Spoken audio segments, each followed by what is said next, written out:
Yup, you read the title right. I decided to talk about it online, out of all places, but not really dive into it in a very detailed manner. Of course, this you recorded this video.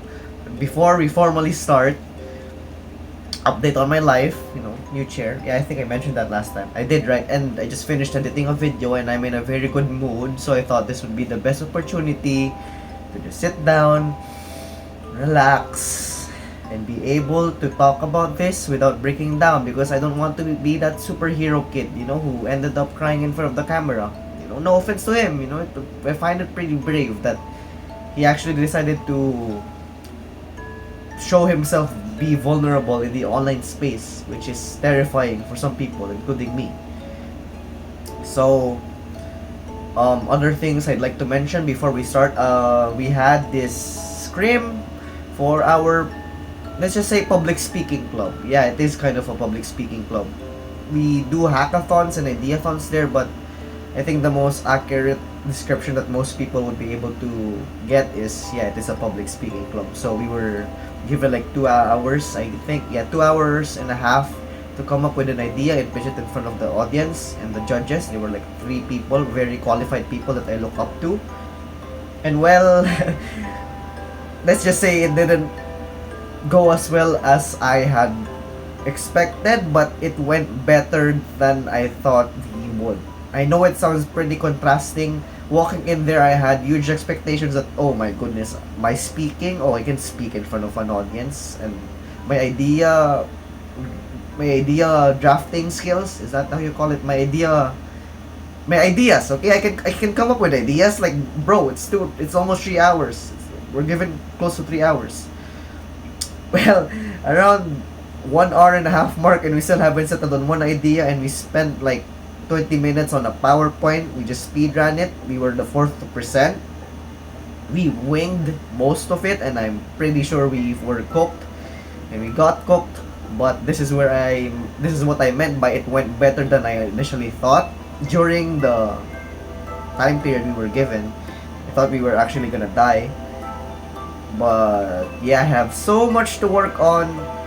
I was going round and round with what I was saying. I tend to be repetitive, and that quality or this quality, my characteristic of being repetitive, was greatly displayed a while ago. And yeah, I should really get to the point.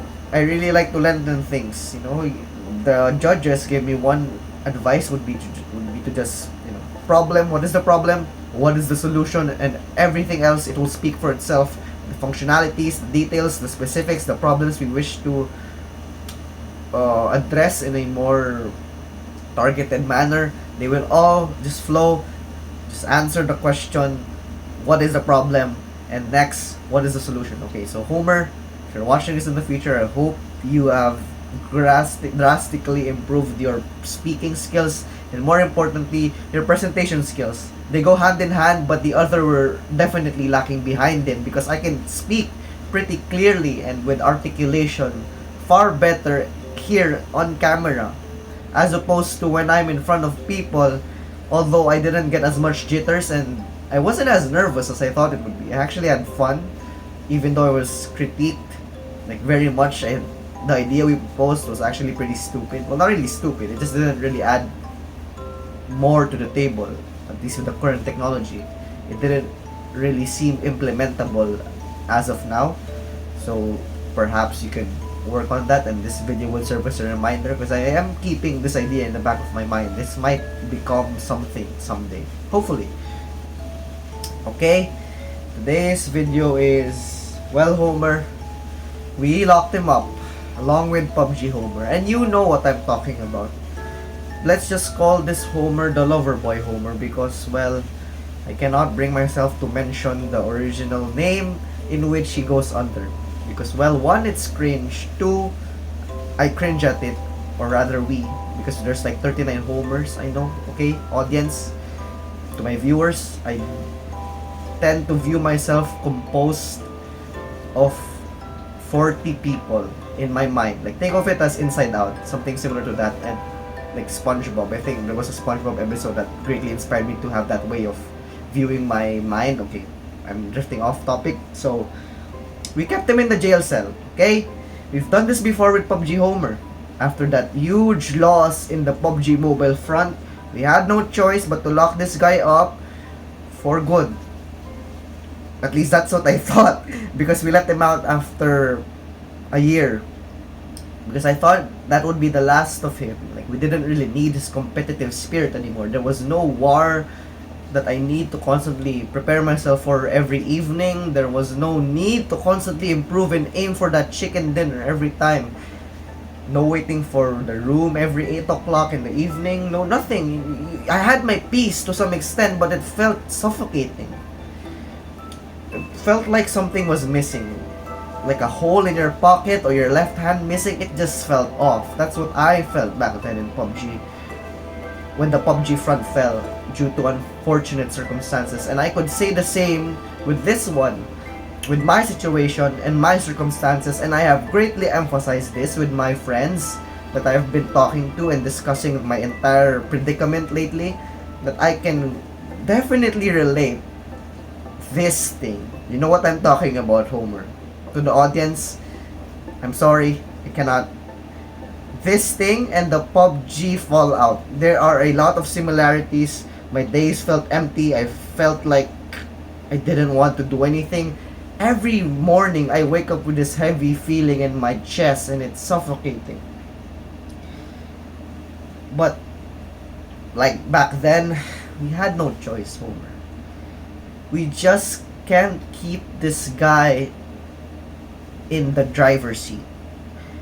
Not exactly the driver's seat, because during the entire, let's just say, war, for a lack of a better term, during that entire push towards making it work, we didn't really give him the entire steering wheel. That was one of our deals when we decided to really pull the trigger and just hit the pedal when we made our shot. That was the deal. We never give him the wheel entirely, because we know that if we let ourselves be absorbed by this, I'm just gonna say it, relationship, it's gonna lead our quote-unquote truck of life crashing down somewhere along the way. And I'm trying to salvage that, okay? We are trying to salvage that. The main 10, okay? There's the main council of homers, the main 10 who makes the primary shots. Unfortunately, and this is very difficult for us to do. It was very difficult for us to do, since of course we were at some point convinced. We agreed with him. We gave him a chance, and at some point in the entire run, we became a part of his faction per se. We sided with him at some point. But it just doesn't make sense to let him roam around my brain, our brain, just going this and that, questioning why this happened, why. I'm tired of asking why. But I am keeping him around because we cannot bring ourselves to kill him off.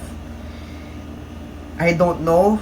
It just makes sense that we can't kill him off because that's what we promised. That's what he promised. This girl will be part of me until I breathe my last breath, and this guy's life being spared is a clear sign and respect to that promise. Clear sign of and respect to that promise. Look, unlike PUBG Homer, this is not something that we can just suppress. This guy is persistent. You know him. And if you know him, as my viewer, as my audience, if you're my friend who happens to be watching this Homer, I believe, is one of the toughest nuts to crack because he would do anything. He would do anything to fight. And I believe I need that. I need that hope. I need his hope. I need him alive still. I don't know when and what for, but at this point, at this conjuncture, I like that word. Is that it didn't even use that properly. At this juncture in our lives, I just had no choice but to throw him in the jail cell of suppression. I guess it's just the way it is. I don't like that. I've mentioned it in my previous videos, in one of my previous videos, that I just, although it was one of my main mindsets before that everything, it pains me that I'm now in a situation where I just gave up on something simply because I lacked the determination and perseverance to fight for it, but rather I just had no choice but to give up, not for her but for myself. It's it pains me a lot. Although I am saying that it pains me, I've gotten so used to that heavy feeling. During that PUBG fallout, I do not know, or I cannot remember how long it took before I can get myself to wake up in the morning without that feeling of, I wouldn't really say emptiness, but there is a feeling of longing and lacking. Like your left hand missing. I mean, I still have my right hand, but it's not the same. And I want to get myself back on track. We have to get ourselves back on track. And hopefully, if you're watching this from a year now or so, perhaps even 2 years, perhaps even 6 months, I uploaded this simply because I wanted to, one, test if I can talk about this now with confidence. Not really confidence, but with comfort. With comfort and clarity. Because logical Homer, I do not want him to give him I do not want to give him full control, or at least to the extent in which he had control before. What I should call this era, like if there were like Earth time zones. Okay, this is where I mean by I keep straying off and being repetitive. I'm sorry guys, I'm working on it. But yeah, I hope you understand our temporary decision. I would like to say temporary because I do not know if this is the right direction in which we should be going. I shouldn't be distracting myself for the wrong reasons. I shouldn't be grinding for the wrong reasons. And I shouldn't be locking up homers for no good reason. And this Homer has a lot to prove. And he wasn't given the chance to prove any of what he wanted to prove. And of course, that there's that feeling of pity as well. It's kind of sad that, yeah, it is kind of considered self-pity, but if we were to consider ourselves like as separate entities to some extent, for him to fight that much for that long and to stay alive for this long, and let's just say that when we did try to kill him, like, we can admit that at some point we had considered killing him off. It felt like Brutus, what do you say his name? Brutus betraying Caesar. Like, you too, Brutus. To be stabbed by that. To be stabbed like that by the Senate of Homers. When at one point, this guy ruled us all. Or at least in certain situations. And the fact that he was able to carry us for that long, you can't deny. You gotta give it to the guy. You can't but I think it's time for him to rest. But at the same time, I can't let him die. Because I need him. I needed him. That's the thing about this whole breakup kind of circumstance, where it's not more of letting go of the person, but letting go of the person who you used to be when you were with that said person. I think that was why that's why I had that identity crisis a few videos ago. Because everything felt off. I didn't know who I was anymore. And it's not the whole I lost myself argument. I hate it when people bring that up to me. I did not lose myself in that entire fray. Not once. I was confused, but never lost. There's a clear difference between that. I had a sense of direction, but it was more of I was keeping my options open because, as always, I am afraid of choice. I did not want that responsibility. Let's just say that I was not able to gather enough courage to make the shot. And it just happened to be that she was the one who had to call the shots for us, and for that I do really feel like I failed in that aspect of being a man, a guy, because I need to grow up. I need to get my shit together. I hope you did, Homer. And if you're a fellow viewer, I know this feels like I'm self-deprecating or trying to win your pity or sympathy or whatever. No, I'm not saying that. I'm simply sharing my current situation.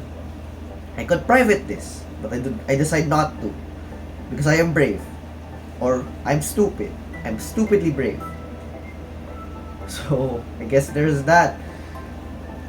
It's not an identity crisis. It was an identity revolution, because now we found ourselves in a position where we have to make the shots for ourselves, and there are certain, say, homers who really do not see eye to eye with the other homers. And since that guy in the back won the favor of the majority of us, and he was practically leading us at one point, even though we didn't really prefer to be led like that, to be led along like that by that guy. But looking back, we don't regret giving him the steering wheel partially. We are now left with this dilemma of, now we're calling the shots for none other than ourselves, and along with that fear of choice, we have to make a call. I guess that's it. That's just the mere fact of us having to make a call is enough of a problem to, it's a problem enough rather. So I guess that's it. I did not cry, I did not break down, simply because I have gotten used to the feeling of ruminating about what went wrong, what could have went right, what I could have done better. But I've wished for that my entire life. Looking back, I've wished to go back every time. There has never come a phase in my life, aside from the whole last 6 months, I've never felt like I wanted to go back. I actually wanted to be in the present. But now, before that and after that, I am back in this old mindset of simply wanting to go back and just start things over, when I fully know that such a privilege do not belong even a kilometer or light years away. I don't know. What was I going for there? It's not for mortals. It's not for flawed human beings. It's not for someone like me. That privilege is given to people who actually deserve it. The chance to redo things, the chance to relive out the moments they wish they could relive. Because we all have regrets, we all make mistakes. And I don't think I have that privilege and that self-entitled feeling of just, I have the right to go back, when I simply don't. I know I don't. So I locked them up. Congrats. Not congrats. It's getting heavy. It's sinking. You have to keep moving forward, and it's not that I have moved on. I don't think I will. It's just me. I never will. I never would have. It's just who I am. And whether or not that's something, a belief or a principle of mine or a value of mine that, let's just say, flawed, it's a trademark. It's a trademark, Homer. So I guess that's it. There's nothing more to add. We locked him up. We locked him up. I know, I shouldn't end the video like that, but yeah, thanks for watching. Hope you can rewatch this and not feel like dying inside the Homer, because, well, we don't know what the future holds now at this point. I'm just doing the best I can. We